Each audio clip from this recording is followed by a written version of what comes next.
আমাদের ডেকেছেন মন্ত্রী মশাই? হ্যাঁ রে শোন, কথা আছে।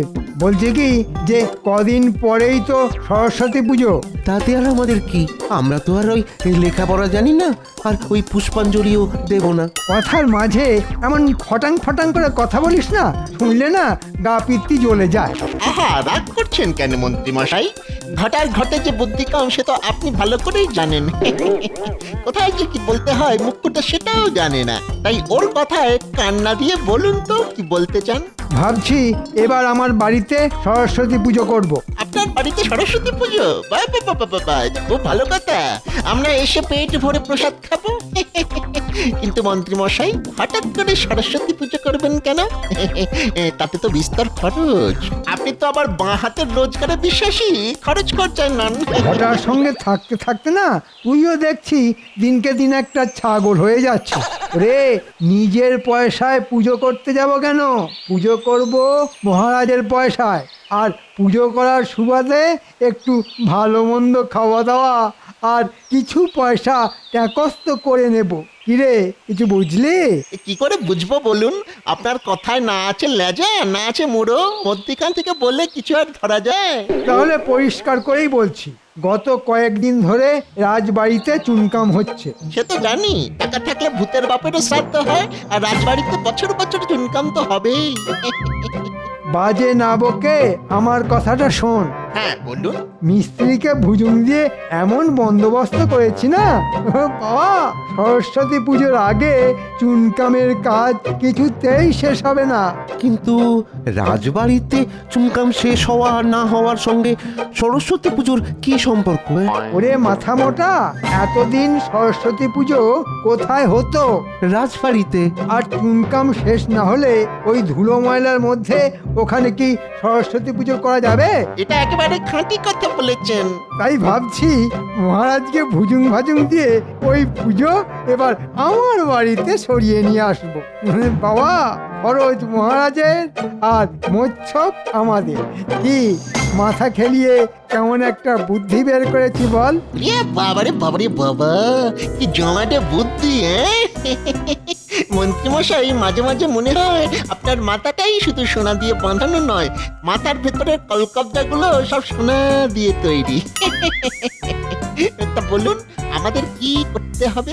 রাজবাড়ির পুজো আমার বাড়িতে চলে এলে ওদের কিন্তু খুব খাটাখাটুনি করতে হবে। মনে রাখবি, গোপাল যেন এর ভেতর একেবারে মাথা গলাতে না পারে। আপনি কোনো চিন্তা করবেন না, আমরা তো আছি, আপনার অন্ধের জ্যোষ্ঠী আর অন্ধকারের আলো।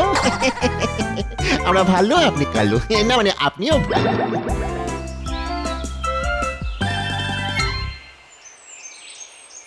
গিন্নি, তাড়াতাড়ি ভাত দাও দেখি, আজ একটু সময় মতো রাজসভায় পৌঁছতে হবে বুঝলে। রাজসভায় আজ কি এমন কাজ আছে গো? বারে ভুলে গেলে? কদিন বাদেই তো সরস্বতী পুজো, সেই নিয়ে এই মহারাজ আজ আলোচনা করবেন বুঝলে। ও সরস্বতী পুজো, তা ভাত আমি দিতেই পারি, কিন্তু তোমাকেও একটা কথা দিতে হবে। হ্যাঁ, কি কথা গিন্নি? এবারে সরস্বতী পুজোতে আমাকে একটা বাসন্তী রঙের শাড়ি কিনে দিতে হবে। বাসন্তী রঙের শাড়ি তোমাকে? বারে, আমার বুঝি বাসন্তী রঙের শাড়ি পরতে স্বাদ হয় না? তুমি তো ফি বছর পুটিকে বাসন্তী রঙের শাড়ি কিনে দাও। হ্যাঁ দিই তো। তাহলে এবছর আমাকেও কিনে দিতে হবে। হ্যাঁ, এই বলে দিলাম। না, দিতে কোনো আপত্তি নেই, তবে কি না ওই বাসন্তী রঙের শাড়ির সঙ্গে একটা বর্ণ পরিচয় কিনে দেবো। হ্যাঁ, বয়ে বাসন্তী শাড়ি আর বয়ে বর্ণ পরিচয়, রোজ সকাল সন্ধে বই খুলে পড়তে বসবে। হ্যাঁ, পড়ো না আমার, এই পয়সা আমি পড়তে বসবো? হ্যাঁ বসবেই তো। বলি, সরস্বতী পুজোর দিন বাসন্তী রঙের শাড়ি পরে কারা? যেসব খুকিরা পড়াশোনা করে তা। তাই বাসন্তী রঙের শাড়ি পেতে হলে মন দিয়ে পড়াশোনা করতে হবে, দুবেলা আমায় পড়া দিতে হবে। তোমার বাসন্তী রঙের শাড়ি আমায় কিচ্ছু দিতে হবে না, তোমায় যাও।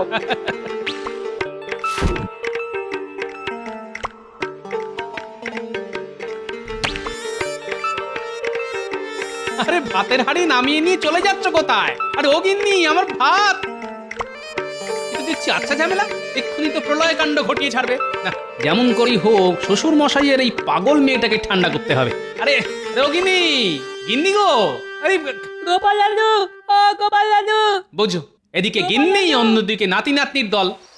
বল, কি বলবি? বলতে এসেছি যে কদিন বাদই তো সরস্বতী পুজো। তো অন্যবারের মতো এবারেও রাজবাড়িতে ঘটা করে সরস্বতী পুজো হবেই তো?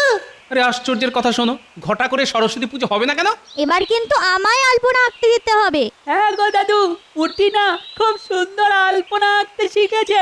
ঠিক আছে, তাই হবে, পুটি আলপনা দেবে। তা তোরা এখন যা তো বাপু, আমায় আবার এক্ষুনি নিয়ে খেয়ে রাজসভায় যেতে হবে। আরে আজকে তো এই পুজো নিয়েই রাজসভায় আলোচনা আছে।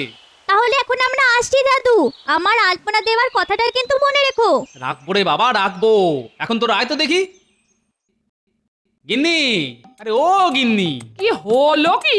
এমন করে গিন্নি গিন্নি করে পাড়া মাথায় করে তুলছো কেন? হ্যাঁ, আমি কি মরে গেছি নাকি? হ্যাঁ, বালাই ষাট, তুমি মরবে কেন? কিন্তু মুখের সামনে ভাতের থালা না পেলে আমি যে মরে যাব গিন্নি। কিন্তু আমার শাড়ি দেবো, কিনে দেবো। কিন্তু এই বয়সে আর এরকম ভারী চেহারায় বাসন্তী রঙের শাড়িতে তোমায় যে বড়ই বিদ্যে লাগবে গিন্নি। কি কি বললে? না, বলছিলাম কি, তুমি একটা ডুরে শাড়ি নাও, লাল পেড়ে শান্তিপুরে ডুরে কাটা শাড়ি। ও যা মানাবে না তোমায়, সত্যি বলছি, যে দেখবে সে আর চোখ ফেরাতে পারবে না গিন্নি। মরণ কথা চিনি দেখো। যাও নে এসো, আমি ভাত বাড়ছি, যাও। যাক বাবা, শান্ত হলো। বউ শান্ত মানে জগৎ শান্ত। হ্যাঁ, যে জন্য তোমাদের সকলকে আজ রাজসভায় আসতে বলেছি। এই কদিন বাদেই তো মা সরস্বতীর পুজো। আমি কিন্তু এবছর আগে ভাগেই পুজোর ফর্দ তৈরি করে রেখেছি মহারাজ। সে তো রেখেছো, কিন্তু পুজোটা এবার কোথায় হবে সেটা নিয়ে কিন্তু একটা বড়সড় সমস্যা তৈরি হয়েছে। তার মানে আমার কৌশল মতোই সব কিছু এগোচ্ছে। কি সমস্যা মহারাজ, একবার মুখ ফুটে বলে ফেলুন, দেখুন আপনার এই মন্ত্রী সেই সমস্যার সমাধান করতে পারে কিনা। মানে তোমরা তো সকলেই জানো যে রাজবাড়িতে চুনকাম মানে রগ হচ্ছে। তা আশা করেছিলাম সরস্বতী পুজোর আগেই চুনকামের কাজটা শেষ হয়ে যাবে, কিন্তু কাজের যা গতি তাতে তো মনে হচ্ছে না যে সরস্বতী পুজোর আগেই কাজটা শেষ হবে। আর বাড়ি জুড়ে ধুলো ময়লার মধ্যে কি ঠাকুর পুজো হয়? আচ্ছা তোমরাই বলো। না মহারাজ, এভাবে পুজো হয় না। তাহলে পুজো কোথায় হবে? আমি একটা কথা বলবো মহারাজ। বলো বলো বলো। বলছিলাম কি, এই রাজ্যে রাজার পরেই তো মন্ত্রীর স্থান, তাই রাজবাড়িতে অসুবিধে থাকলে আমার বাড়িতে হোক। তোমার বাড়ি? হ্যাঁ মহারাজ, আমার বাড়ি। কোনো ধুলো ময়লা নেই, একেবারে ঝকঝকে তকতকে। আপনি শুধু টাকা দিয়ে দিন, দেখবেন নির্ঝঞ্ঝাটে পুজো মিটে যাবে। এইবার বোঝা গেল পুজোর ব্যাপারে মন্ত্রী মশাইয়ের এত উৎসাহ কেন। আমি একটা কথা বলবো মহারাজ। এই সেরেছে, টেকো গোপাল আবার কি বলতে চায়? বলো বলো, কি বলতে চাও? আমি বলি কি, পুজো যখন রাজবাড়িতে করা যাবেই না, তখন পুজো হোক পাঠশালায়, বিদ্যাস্থানে বিদ্যাদেবীর আরাধনা। বাহ বাহ বাহ বাহ, ভালো হবে ভালো হবে, খুব ভালো হবে। এই না হলে গোপালের মাথা। কি তোমরা সবাই কি বলো? ভালো হবে মহারাজ। ব্যাস হয়ে গেল, আমার বাড়া ভাতে বদমাস টেকোটা ঠিক ছাই ঢেলে দিল। কিন্তু মহারাজ, পাঠশালায় তো জায়গা কম, ওইটুকু জায়গায় কি পুজো করা যাবে? কেন যাবে না মন্ত্রী মশাই? পুজো তো ছোটদের, ছোটরা তো আর বড়দের মতো জায়গা নিয়ে মারামারি করে না। দেখবেন পাঠশালায় পুজো করতে কোনো অসুবিধে হবে না। তাহলে এই কথাই রইল, পাঠশালায় বিদ্যাদেবীর আরাধনা হবে। গোপাল, তুমি কিন্তু জোগাড় যন্ত্র সব শুরু করে দাও। সেসব নিয়ে আপনি কোনো চিন্তা করবেন না মহারাজ। আমার নাতি নাতনিরা তো সরস্বতী পুজো করার জন্য যাকে বলে একেবারে মুখিয়ে আছে। পুঁটি তো আবার পুজোর জায়গায় আলপনাও আঁকতে চাইছে। বাহ বাহ বাহ, খুব ভালো ভালো ভালো। এবার তাহলে পুজো ওদেরকেই করতে দাও। ওরাই পোছাক, ওরাই মালা গাঁথুক, ফল কাটুক, আলপনা দিক। আমরা বড়রা শুধু ওদের উৎসাহ দিয়ে যাব। এই পণ্ডিত, তোমার আবার এসবে কোনো আপত্তি নেই তো? না মহারাজ, কোনো আপত্তি নেই আমার। ভুল ত্রুটি কিছু হলে আমি তো আছি, শুধরে দেবো। বাহ বাহ বাহ, খুব ভালো ভালো ভালো। ব্যাস, কি ভেবেছিলাম আর কি হয়ে গেল। আর সব কিছু হলো ওই বেটা পেট মোটা টেকোটার জন্য। দাঁড়াও, এমন পেঁচ কষবো না, পুজো করা একেবারে মাথায় উঠে যাবে। এনে আরে ও গিন্নি, আরে কোথায় গেলে গো? কি হলো কি যাচ্ছ কেন? এই না দেখো কি এনেছি। উমা এত শাড়ি! হ্যাঁ শাড়ি, বাসন্তী রঙের পুটির আর লাল পেড়ে ডুরে শাড়িটা তোমার। কি পছন্দ হয়েছে? খুব খুব পছন্দ হয়েছে গো। লাল পেড়ে ডুরে কাটা শাড়ি, তাই এখন শুধু ভাব আর নয় আড়ি। যাও যাও যাও, কচি কড়াইশুঁটি আর তেল দিয়ে চারটি মুড়ি মেখে আনো তো দেখি, খুব খিদে পেয়েছে। আমি এক্ষুনি আনছি। কি গো দাদু, রাজবাড়িতে পুজোর কথা হলো? আরে হ্যাঁ হয়েছে, আর একটা নতুন খবরও আছে। কি খবর দাদু? রাজবাড়ির বদলে এবার পুজো হবে তোদের পাঠশালায়। বাহ বাহ, কি মজা! আর পুজোর সব জোগাড় যন্ত্র করবি তোরাই। কেউ ফুল তুলবি, কেউ মালা গাঁথবি, কেউ ফল কাটবি। আর আমার আলপনা? আঁকবি তো, এমন সুন্দর করে আলপনা আঁকবি যাতে মহারাজ দেখে একেবারে মুগ্ধ হয়ে যান। তোরা ঠিক করে নে কে কি করবি। আমি ফুল তুলে আনবো। আমি মালা গাঁথবো আর টেপা লাল নীল কাগজ দিয়ে শিকলি বানাবে। পুজোর আগের দিন আমি আলপনা দেব, আর পুজোর সকালে ফল কাটবো। ব্যাস তাহলে তো হয়েই গেল, পাঠশালায় একেবারে জমজমাট পুজো। কুমন মশাইয়ের বাড়িতে ঠাকুর গড়ার বায়না দিয়েছো তো? বায়নারও দেওয়াই আছে, তবে আজই একবার গিয়ে পাকা কথাটা বলে আসবো। দেখো ঠাকুরের মুখটা যেন খুব ভালো হয়। আর হাঁসটা যেন বেশ বড় সড়ো হয়। হ্যাঁ হেরে বাবা, হবে হবে, সবকিছু খুব ভালো করে হবে। এই নাও মুড়ি। হ্যাঁ দাও, আয় মুড়ি খেতে খেতে পুজোর অন্য কথাগুলো সেরে নে।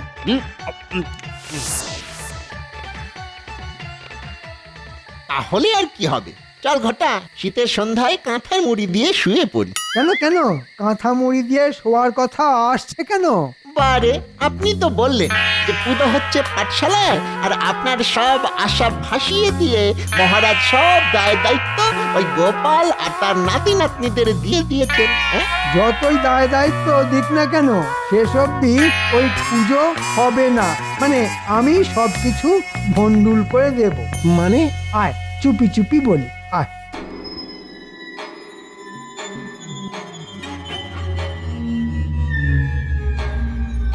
বাবারি বাবারি বাবা, কি বুদ্ধি! না মন্ত্রী মশাই, আগে বলেছিলাম আপনার মাথার ভিতরের কলকবজাগুলো সব সোনার দিয়ে তৈরি। এখন বলছি তার মধ্যে কটা হিরেও বসানো আছে। নিজের বাড়িতে নিজের মতো করে পুজো করব বলে মহারাজের কাছ থেকে কিছু অর্থ সাহায্যও নিয়ে আসবো। আবার পাঠশালার পুজো পণ্ড হয়ে যাওয়ার পর দেখবেন দলে দলে লোক আপনার এখানে সেই পুষ্পাঞ্জলি দিয়ে যাবে। টেকো গোপাল এসব দেখবে আর আঙুল চুষবে। আচ্ছা আচ্ছা, ওই কুমোর কি আপনার এইসব শেখানো কথা বলতে রাজি হবে? আরে হাতে একটা টাকা গুঁজে দিলেই দেখবি ঠিক রাজি হয়ে যাবে। তোরা শুধু আসল কাজটা করে দিবি। আপনি কোনো চিন্তা করবেন না মন্ত্রী মশাই, আগের রাতে আমরা যাব। আর তাহলে এখন আয়।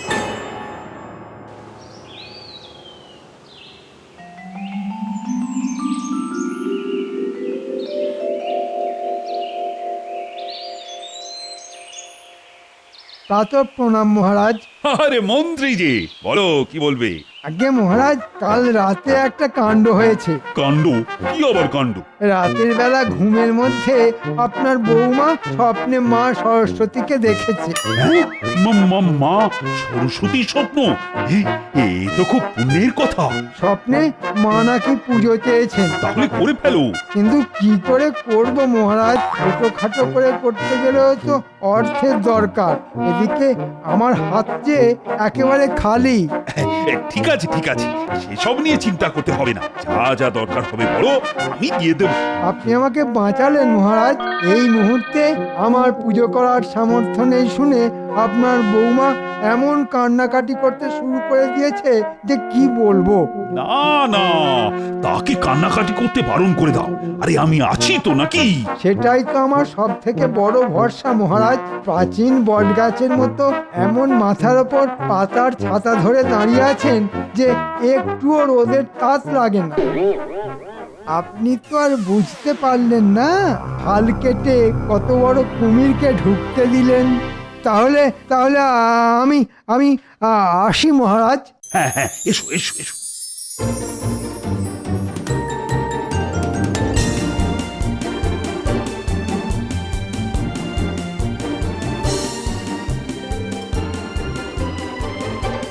গো পোটো, মহারাজের বায়না দেওয়া প্রতিমার কাজ আর কত দূর?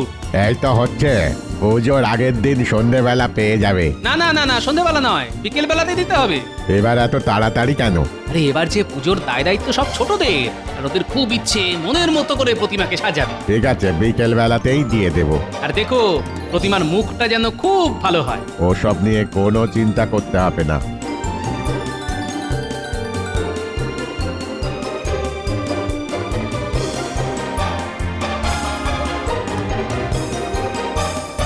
কুটি দেখ তো টেম্পার শিকলিগুলো ঠিকঠাক হয়েছে কিনা। খুব ভালো হয়েছে। এবার দেখে বল তো আমার আলপনাটা কেমন হয়েছে। আরে হ্যাঁ রে বাবা, হ্যাঁ, তোর আলপনা দারুণ হয়েছে, খুব সুন্দর হয়েছে। মা সরস্বতী এসে এখানেই বসবে বুঝি?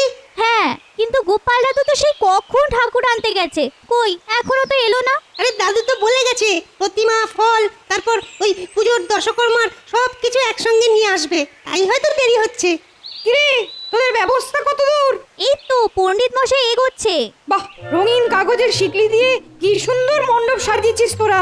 তারপর এত সুন্দর আলপনা, বাহ বাহ বাহ বাহ বাহ, তোদের যে এত গুণ, এ তো আগে জানতাম না। ব্যাস হয়ে গেল, একসঙ্গে সব বাজার করে নিয়ে এলাম। শুধু দই আর মিষ্টি আসবে কাল সকালে। রাজপণ্ডিত, আপনি কিন্তু দশকর্মার জিনিসগুলো ফর্দ অনুযায়ী একটু মিলিয়ে নেবেন। সে আমি ঠিক মিলিয়ে নেবো। দাদু, ও দাদু, ঠাকুর কোথায় গো? ঠাকুর আসছে আসছে, ওই দেখ। বাহ বাহ, কি সুন্দর ঠাকুর। কোথায় রাখবো? ওই যে গোল করে আলপনা দেয়া হয়েছে, ওইখানে রাখো কাকু। একটু সাবধানে বসাও, আমার আলপনা কিন্তু এখনো কাঁচা আছে। ঠিক আছে রে বাবা, ঠিক আছে, দেখবি তোর আলপনা একেবারে ঘাটবে না। দেখি, বাহ, খুব সুন্দর মানিয়েছে রে। কিরে পুটি, ঠাকুরের মুখটা ভালো হয়েছে তো? খুব ভালো। কিন্তু দাদু, ঠাকুর তো এলো, কিন্তু ঠাকুরের হাঁস। আহা, আসছে আসছে, ওই দেখো ওই দেখো, ওই পোটো মশাইয়ের ছেলের কোলে চেপে আসছে।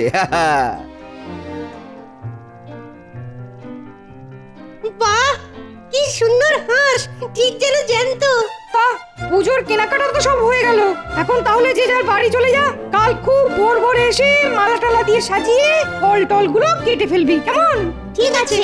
ও গোপাল দাদু, তুমি তো দেখছি কোল থেকে হাঁসটাকে আর নামাতেই চাইছো না। ওটাকে ঠাকুরের পাশে রাখো না। বড় মিষ্টি হাঁস রে, তাই এখন এটাকে বাড়িতে নিয়ে যাই। কাল ভোরে যখন আসবো তখন এটাকে আবার কোলে করে নিয়ে আসবো।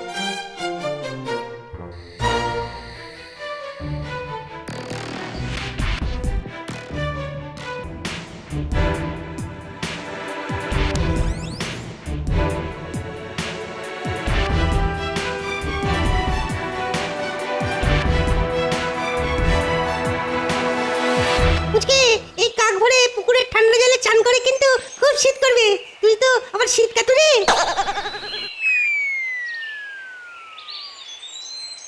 আরে দেখ দেখ, মন্ত্রী মশাইয়ের বাড়িতে সরস্বতী পুজো হচ্ছে। আরে ঠাকুরটা ঠিক আমাদের পাঠশালার ঠাকুরের মতো দেখতে। হয়তো একই পোটো মশাই তৈরি করেছে। চল চল, তাড়াতাড়ি চল, আমাদের এখন অনেক কাজ।